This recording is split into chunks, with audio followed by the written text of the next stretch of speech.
Никој не ми кажа дека одложувањето носи тежина.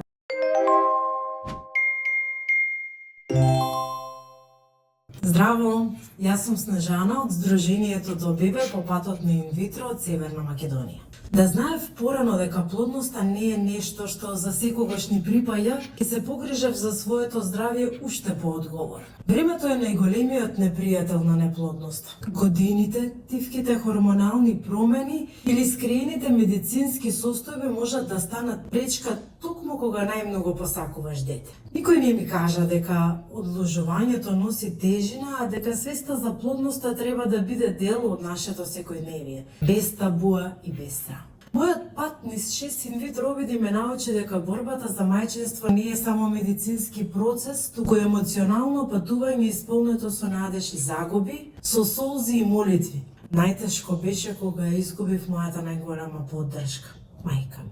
Таа беше првата што ме однесе на гинеколог, првата што ми рече ќе успееш и гласот што секогаш ми повторуваше: не се откажувај. Би сакала другите да знаат дека свеста за плодноста значи дар на времето. Можност на време да се постават прашања и да се донесат одлуки. Неплодноста не е крај, туку пат исполнет со сила и љубов. Моите близнаци денес се жив доказ дека чудата постојат, иако времето се обидуваше да ми ги украде.